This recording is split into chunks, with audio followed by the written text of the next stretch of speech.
Hello everyone, welcome back to zero YouTube channel. This is Shivani Keswani और finally मैं आपके लिए बहुत ही इंपॉर्टेंट वीडियो ले आई हूँ। आरआरबी पीओ की जीए को आपको कैसे अप्रोच करना है और कैसे सारी चीज़ें आपकी ठीक होंगी, क्योंकि हम जानते हैं, मैंने थंबनेल में भी यही लिखा है कि आपके 75% क्वेश्चन सिर्फ 3 टॉपिक से आते हैं। और ये मैं आपको एनालिसिस करके दिखाऊंगी कि 3 सालों में, लास्ट के 3 इयर्स 24, 23 और 22 में कहाँ कहाँ से क्वेश्चंस आए हैं मेजरली और किस तरीके से ट्रेंड चेंज हुआ है, वो सारी चीजें आपको अच्छे से पता लग जाएंगी। तो आपको ना फोकस कैसे करना है, लास्ट के 6 मंथ्स के आप करंट अफेयर पढ़ेंगे, लेकिन जो टॉपिक्स मैंने आपको बताए हैं उसको ज्यादा आप मतलब उसको पूरा पूरा फोकस रखेंगे। बाकी सारे करंट अफेयर्स में से क्या क्या छोड़ना है वो चीज भी मैं आपको बता दूंगी।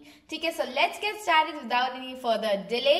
तो ये रहा आपका लास्ट 3 इयर्स का एनालिसिस, जिसमें आपको समझ में आ जाएगा कि मोस्ट इंपॉर्टेंट वाले टॉपिक्स कौन से हैं। ठीक है, मतलब यहाँ से आपको 75% क्वेश्चंस मिल जाएंगे सिर्फ इन 3 टॉपिक्स में से।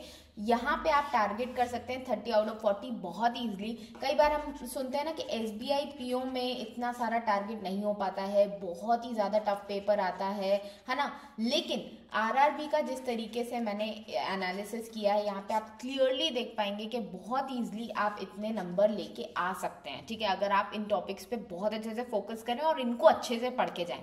ठीक है, जैसे सबसे पहले तो आप देख पा रहे हैं कि बैंकिंग एंड फाइनेंशियल अवेयरनेस, जिसमें आपका स्टैटिक और करंट दोनों कवर होता है। स्टैटिक भी आपका कवर कहाँ से करना है सब कुछ मैं आपको बताऊंगी। ठीक है, उसमें से ही आपके 15 क्वेश्चन आए थे लास्ट ईयर, उसके लास्ट ईयर आपके 11 क्वेश्चंस आए थे और उसके लास्ट ईयर आपके 7 क्वेश्चंस आए थे। मतलब आप देख सकते हो कि किस तरीके से नंबर ऑफ क्वेश्चंस बढ़ रहे हैं। मतलब आप 2025 के पेपर में आसानी से देख सकते हो कि ये ट्रेंड इंक्रीज होने वाला है। मतलब बैंकिंग एंड फाइनेंशियल अवेयरनेस में से 15 प्लस क्वेश्चंस आप आराम से देखने वाले हो, जिसमें से 12 आपके डुएबल होंगे। अगर 15 आते हैं तो 12 डुएबल होंगे, ये बात मेरी मान के रखो। और ये आपसे आसानी से बनेंगे सारे क्वेश्चंस। अब इसमें क्या क्या ऐड हो जाता है, मतलब बैंकिंग एंड फाइनेंशियल अवेयरनेस मतलब क्या क्या क्या चीजें इसमें ऐड हो जाती हैं। यहाँ पे आपकी आरबीआई इन न्यूज आ जाता है। जो भी एमओयूज आपके बैंक्स के बीच में हुए हैं, 2 बैंक्स के बीच में या एक और एक कंपनी के बीच में जितने एमओयूज हुए हैं वो भी इसी में काउंट हो जाएंगे आपके। ठीक है, फिर कोई नए ऐप लॉन्चेस हुए हैं बैंक्स के द्वारा, अगर कोई नया ऐप लॉन्च हुआ है तो वो भी इसी में आ जाएगा आपका। ठीक है, क्लियर है। और साथ ही साथ आपकी इंटरनेशनल अगर कोई भी इकोनॉमिक रिलेटेड न्यूज है वो भी आ जाएगी। इकोनॉमी रिलेटेड न्यूज क्या होती है, आईएमएफ की कोई भी अगर हमारी जीडीपी की फोरकास्ट आई है, ठीक है, या आईएमएफ ने किसी को लोन दिया है, जैसे यूपी को दिया है, उत्तराखंड को दिया है, या एडीबी ने लोन दिया है, तो वो सारी चीजें आपकी बैंकिंग एंड फाइनेंशियल अवेयरनेस में मैं कवर मान के चल रही हूँ। ठीक है, तो आप मान के चलो कि 15 प्लस क्वेश्चंस आराम से आएंगे आपके यहाँ से। अब आपको ये पढ़ना कहाँ से है, बहुत ही बढ़िया सोर्स मैं आपको बता रही हूँ, वो है ये करियर्स क्लाउड। ठीक है, अफेयर्स क्लाउड का आपको पीडीएफ मिलता है, डेली है आपके पास, वीकली है और आपके पास मंथली पीडीएफ्स हैं। ठीक है, अब डेली पीडीएफ में आप देखेंगे तो डेली पीडीएफ में आप क्या देख रहे हैं, यहाँ पे एक एक चीज आपको मिल रही है, सारी न्यूज मिल रही है, प्लस उसका हैंड रिटन फॉर्मेट मिल रहा है। फिर वीकली में आप देखेंगे तो वहां पे भी आपको डेली न्यूज मिल रही है और वीकली न्यूज मिल रही है, साथ में उसका हैंड रिटन फॉर्मेट मिल रहा है। लेकिन आपको पढ़ना क्या है, बहुत सारी चीजें यहाँ पे मिलती है आपको, क्वेश्चंस मिलते हैं, बहुत सारे एमसीक्यूज फॉर्मेट में आपको क्विजेस मिलते हैं, प्लस जो आपके बाकी सब्जेक्ट्स के एड ऑन्स हैं वो भी इसमें आपको मिल जाएंगे। एड ऑन्स भी आपको यहीं पे मिल रहे हैं, मतलब आपको दूसरे क्वेश्चंस के लिए भी कहीं और नहीं भटकना पड़ेगा।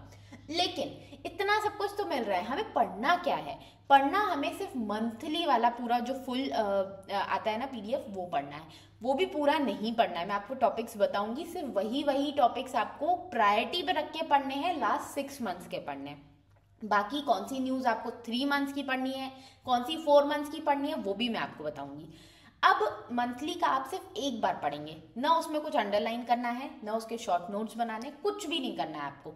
उसके बाद जैसे ही आपने मंथली वाला एक पीडीएफ कंप्लीट किया, उसके बाद आप उसी सेम जो मंथ आपने कंप्लीट किया है, फॉर एग्जांपल सितंबर किया, सितंबर का वीकली पढ़ोगे। उसके बाद वीकली में से भी आप हैंड रिटन वाला फॉर्मेट सिर्फ पढ़ोगे, उसके अलावा जो टाइप्ड वाला है वो नहीं पढ़ना है, सिर्फ हैंड रिटन वाला पढ़ना है। उससे आपका पूरा रिवीजन हो जाएगा। रिवीजन कम से कम आपको 3 बार करना है, 3 बार रिवीजन करना है उसी वीकली पीडीएफ से। एक बार मंथली पढ़ा, 3 बार रिवीजन किया, दैट्स इट, इतना ही करना है बस, और आपका पूरा कंप्लीट हो जाएगा। यहाँ पे आपको एग्जाम हिंट्स भी मिल जाएंगी कि कहाँ से बेसिक क्वेश्चन पूछा जाता है, ठीक है। और मैं आपको ये चीज़ बिल्कुल दावे के साथ कह सकती हूँ, मैंने खुद इस सोर्स को यूज़ किया है, इस सोर्स की जो क्रेडिबिलिटी है दिन ब दिन बढ़ती जा रही है। कैसे? क्योंकि यहाँ पे ना आपको अब, पहले तो लगता था बहुत बल्कि पीडीएफ है, कहाँ से करेंगे कैसे करेंगे, लेकिन हैंड रिटन फॉर्मेट ने सब कुछ ईजी कर दिया है, बहुत ही शॉर्ट क्रिस्प, और जो आपको नोट्स जो आप हाथ से बनाते हो ना, वो बनाने की जरूरत नहीं है, हैंड रिटन में आपको ऑलरेडी मिल जाएंगे, बस आपको 3 बार उसका रिविजन करना है। साथ ही साथ एमसीक्यूज से भी रिविजन करना है, रिटेंशन बहुत अच्छा होता है एमसीक्यूज से। तो आई होप ये आपको सोर्स यूज कैसे करना है समझ में आ गया होगा। तो अब आपको ना बहुत सारी चीज़ें में आपको बहुत प्रॉब्लम होती है, तो हमने मेंटोरशिप प्रोग्राम अपना लॉन्च किया है, जिसमें आप देखोगे बहुत सारे बच्चों ने एनरोल किया है। और ये कोई ऐसा प्रोग्राम नहीं है जहाँ पे आप मंथली बस 1 मंथ का आ रहे हो, 1 मंथ में बच्चे चले जा रहे हैं, नहीं, काफ़ी सारे बच्चों ने तो 1 मंथ ट्राई करके 6 मंथ्स का तक ले लिया, मतलब 6 मंथ्स का पूरा बैच ले लिया। ऐसा क्यों हो रहा है? क्योंकि हम यहाँ पे ना प्रॉपर हैंड होल्डिंग दे रहे हैं, मतलब आपको कोई चीज़ खुद से नहीं करनी है, हम आपको डेली बेसिस पे बताते हैं कि आपको कितना पढ़ना है, जीए में क्या क्या पढ़ना है आज, आपको क्वांट्स में क्या क्या पढ़ना है आज, फिर रीजनिंग में क्या पढ़ना है, इंग्लिश में क्या पढ़ना है, डेली बेसिस पे आपको टू डू लिस्ट मिलती है।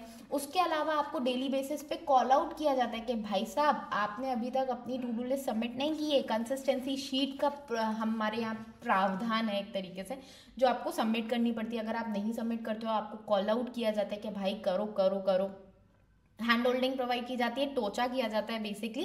तो ये चीज़ आपको बहुत हेल्प करेगी अगर आप खुद से नहीं हो कंसिस्टेंट, अगर आपके अंदर डिसिप्लिन की कमी है तो आप बिल्कुल से आ सकते हो, यहाँ पे ज्वाइन कर सकते हो। आपको वीकली सेशंस मेरे द्वारा मिलते हैं, हम वीकली मिलते हैं, हम बातें करते हैं, मैं आपके सारे डाउट्स लेती हूँ, मतलब एक भी डाउट नहीं, अगर 2 घंटे भी सेशन चल रहा है ना तो 2 घंटे तक चलता है, जब तक पूरे डाउट्स कंप्लीट नहीं हो जाते हैं मैं सेशन नहीं बंद करती हूँ। और जितने बच्चे उसको अटेंड करते हैं उनके सारे डाउट्स, उनका पूरा वीकली एनालिसिस, उन्होंने कितने क्या मॉक्स दिए, कैसे आपने मॉक्स का एनालिसिस कैसे करना है, क्या सारी चीज़ें मैं बताऊंगी कि आपको किस तरीके से अपने नंबर्स इंक्रीज करने हैं। तो अगर आप ज्वाइन होना चाहते हैं तो हमारा मेंटोरशिप बैच ज़रूर से ले सकते हैं। फिर भी अभी आपके मन में अगर कोई डाउट है कि यार पता नहीं कैसा होगा क्या होगा, तो 3 डेज़ का आप डेमो सेशन ज्वाइन कीजिए, जिसमें आपको सारी चीज़ें क्लियर हो जाएंगी कि किस तरीके से हमारा डेमो बैच, किस तरीके से ओवरऑल बैच काम करता है। उसके बाद आप मंथली वाला सब्सक्रिप्शन ले सकते हैं। तो देर मत कीजिए, ज्वाइन आज ही कीजिए। आज बहुत ही स्पेशल ऑफर्स चल रहे हैं, वो स्पेशल ऑफर्स आपको डिस्क्रिप्शन में मिल जाएंगे। अगर आप ज्वाइन करना चाहते हैं इस नंबर पे आप कांटेक्ट कीजिए जल्दी से और अपने आप को आज ही एनरोल कराइए, अदरवाइज ये जो इतने डिस्काउंटेड प्राइसेस हैं ये कल से नहीं मिलेंगे।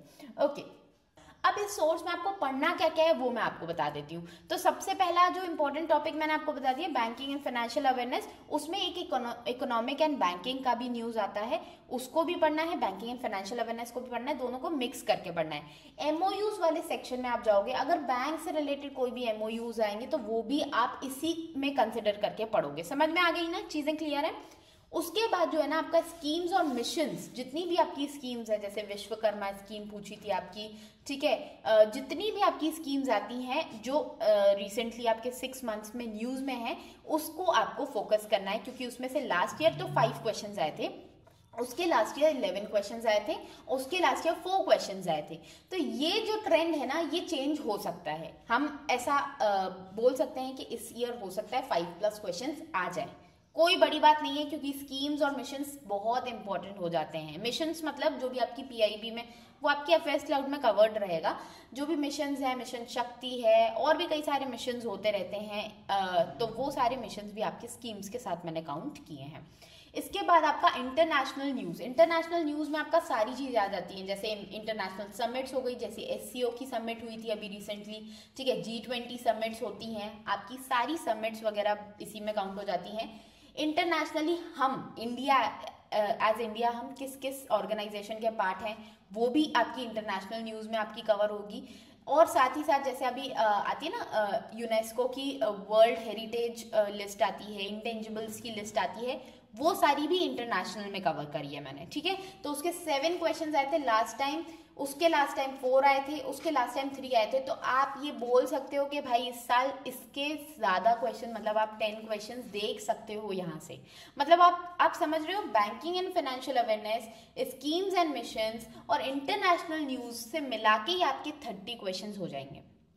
30 क्वेश्चंस आपके यहीं से आ जाएंगे, आपको दूसरी चीजें पढ़ने की जरूरत ही नहीं है। मैं बोल रही हूँ लास्ट 6 मंथ्स के आप ये 3 टॉपिक्स पढ़ेंगे, बाकी जितने भी टॉपिक्स हैं वो 3-3 महीने के पढ़ेंगे, और वो भी बहुत सरसरी निगाहों से पढ़ेंगे, ज्यादा उस पर लोड नहीं देंगे। लोड आपको किन चीजों पे देना है वो मैंने आपको बता दिया, banking and financial awareness, schemes and missions और इंटरनेशनल न्यूज। जितनी भी इंटरनेशनल न्यूज आ जाती है, किसी कंट्री के साथ हमने कोई MOU साइन किया है, अपार्ट फ्रॉम बैंकिंग वाली MOUs जितने भी हैं, जैसे हमने अगर किसी को लोन दिया है, ठीक है, अफ्रीकन कंट्रीज को हम ज्यादातर क्रेडिट लाइन देते रहते हैं, एग्जिम बैंक लोन्स देता रहता है, तो वो सब आपका बैंकिंग एंड फाइनेंशियल में आएगा, ठीक है। इसके अलावा आपका रिपोर्ट्स, इंडेक्सेस, सर्वेस से 2 क्वेश्चंस देखे गए थे पिछले साल, उसके पिछले साल 3 और उसके पिछले साल 1। तो इस पे इतनी ज्यादा माथा फोड़ी नहीं करनी है, 3 महीने का बस पढ़ लेना है जितना भी इंपॉर्टेंट रिपोर्ट्स है। अब इसमें भी रिपोर्ट्स में पता है कौन कौन सी रिपोर्ट्स आई थी। एक तो आपकी टाइम मैगजीन वाली रिपोर्ट आई थी जिसमें रिलायंस की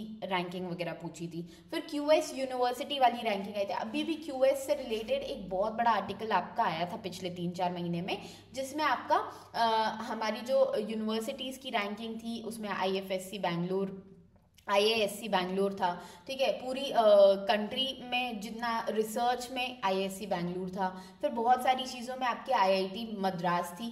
तो ये वाली जो रिपोर्ट होती है ना, ये बहुत इंपॉर्टेंट हो जाती है। तो सबसे ज़्यादा इंपॉर्टेंट रिपोर्ट्स, नीति आयोग की रिपोर्ट सबसे इंपॉर्टेंट हो जाती है। तो ये इंपॉर्टेंट रिपोर्ट्स लास्ट 3 मंथ्स की आप कवर करेंगे, इसके अलावा और कुछ भी नहीं। स्टेट से आप देखो कितने से क्वेश्चन, 3, लास्ट ईयर 1 और उसके लास्ट ईयर 6 क्वेश्चंस देखे गए, कितने कम क्वेश्चंस आ रहे हैं। अब आप स्टेट की न्यूज देखो, भर के आती है, कितनी सारी न्यूज आती है, कहाँ तक करोगे? 3 महीने की करो, ज्यादा रिविजन्स उसके नहीं लेने हैं, एक बार रिवाइज किया, दैट्स इट, काफी है, ठीक है। इकोनॉमिक सर्वे से भी और बजट से भी आप बहुत कम क्वेश्चन देखोगे, 1 question, just 1 question. Days, apps, space, sports, obituaries, इसमें अवार्ड्स लिखना मैं भूल गई, अवार्ड्स, इन सब में से सिर्फ एक क्वेश्चन आया है। एक डे का आया, एक एप्स का आया, एक स्पेस का आया, एक ओबिचुअरी का, एक स्पोर्ट्स का। स्पोर्ट्स के तो क्वेश्चन ही मुझे सिर्फ 22 में मिले और किसी साल में नहीं मिले। तो आप एक क्वेश्चन के चक्कर में अब बताओ पूरे डेज पढ़ोगे क्या? 6 महीने के डेज याद करके चले जाते हैं बच्चे। अरे नहीं करना है, 3 महीने का पढ़ो, एक बार रिविजन करो, दैट्स इट, उससे ज्यादा आपको नहीं पढ़ना है, ये वाला टॉपिक नहीं इतना ध्यान देना है। अपॉइंटमेंट्स के काफी क्वेश्चंस थे, बट ये भी ना डिक्रीजिंग, आप देखोगे डिक्रीजिंग एक वो दिख रहा है आपको, मतलब बहुत कम होते जा रहे हैं धीरे धीरे करके। तो 7 से आपके 3 हो गए, फिर 2 हो गए, तो काफी कम होते जा रहे हैं। आप देखोगे अपॉइंटमेंट्स में, मिसलिनियस सेक्शन में आपके जितने भी 40 में से जितने क्वेश्चन बचे, बाकी के आप इसमें डाल देना। इंडिया फर्स्ट में से वो 2022 में आपके 3 क्वेश्चन पूछे थे, जिसमें आपका बोलते हैं कि इंडिया का पहला हाइड्रोजन प्लांट कहाँ पे बना, इस तरीके के क्वेश्चन आते हैं, ठीक है। तो ये सारी चीजें आपको आई होप समझ में आ गई होंगी कि आपको कौन से टॉपिक्स पे फोकस करना है और उनको भी कितने बार पढ़ना है। ये मैंने आपको सारी चीजें क्लियर कर दी हैं, ठीक है। अब आई होप ये एनालिसिस आपको बहुत हेल्प करेगा। इस साल भी इसी ट्रेंड से क्वेश्चन पूछेगा, ऐसा कभी भी नहीं होता है कि पलट दे, ट्रेंड बिल्कुल चेंज हो जाए, नेशनल से 20 न्यूज आ गई आपकी, स्पोर्ट्स से 10 न्यूज आ गई, ऐसा कुछ भी नहीं होने वाला है। जो ट्रेंड अभी तक चलता आ रहा है, आपको दिख रहा है, बढ़ रहा है, घट रहा है, सब कुछ आपको दिख रहा है ना, क्लियर है ना सब कुछ। मैंने आपको ये ट्रेंड एनालिसिस दिया है ताकि आप अब सिर्फ इंपॉर्टेंट टॉपिक्स को ही ज्यादा फोकस में रखें, ठीक है। तो क्लियर है, अब खत्म करते हैं वीडियो, मिलते हैं नेक्स्ट वीडियो में, तब तक के लिए टेक केयर, बाय बाय।